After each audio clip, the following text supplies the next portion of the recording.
പ്രിയപ്പെട്ടവരെ, ഈശോമിശിഹായ്ക്ക് സ്തുതിയായിരിക്കട്ടെ. Healing ministry എന്ന് പറഞ്ഞ ഒരു പവറാണ് ശരിക്കും. കാരണം ദൈവം അത് ദാനമായിട്ട് നൽകുന്നതാണ്. നേഴ്സസ് ആകട്ടെ, ഡോക്ടേഴ്സ് ആകട്ടെ, എത്രയോ വർഷത്തെ പഠനത്തിന് ശേഷമാണ് ശരിക്കും ഇതൊക്കെ ഒന്ന് കയ്യിലെടുക്കാനായിട്ട് പറ്റുന്നത്. ഇന്ന് അഭിമാനത്തോട് കൂടിയിട്ട് ഒരു കാര്യം ഷെയർ ചെയ്യാണ്. കർമ്മലീത്ത സഭ ആദ്യമായിട്ട് ഹീലിംഗ് മിനിസ്ട്രിയിലേക്ക് ഇറങ്ങിയത്. ആതുര ശുശ്രൂഷ രംഗത്ത് 100 വർഷം തികയാണ്. എത്രയേറെ സന്യാസിനിമാരാണ് ഈ ഒരു മിനിസ്ട്രിയിൽ തന്നെ ഉള്ളത്. അപ്പൊ 100 വർഷം എത്തുമ്പോൾ ശരിക്കും നിങ്ങളുടെ ആ ഒരു സന്തോഷത്തോടു കൂടി അത് ഷെയർ ചെയ്യുകയാണ്. ഇത്രയേറെ ഹോസ്പിറ്റലിൽ വർക്ക് ചെയ്യുന്ന നമ്മുടെ സന്യാസിനിമാർക്ക് ഒരു ബിഗ് സല്യൂട്ട് തന്നെ കൊടുക്കണം.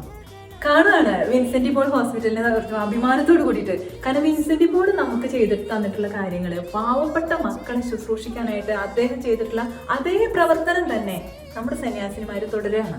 പ്രിയപ്പെട്ടവർ, വേദനയോട് കൂടി ഒരു കാര്യം കൂടെ പറയുകയാണ്. കിഡ്നി പേഷ്യൻസ് നമ്മൾ ഒത്തിരിയേറെ പേരെ നമ്മുടെ ഇടയിൽ കാണുന്നുണ്ട്. വേദനിക്കുന്ന ആ മക്കൾക്ക് ഡയാലിസിസ് ചെയ്തു കൊടുക്കാനായിട്ട് വിൻസെന്റ് പോൾ ഹോസ്പിറ്റല് മുന്നോട്ട് വരികയാണ്. കാരണം അർഹതപ്പെട്ട പാവപ്പെട്ട മക്കൾക്ക് അത് കിട്ടിയിരിക്കും ഉറപ്പായിട്ടും.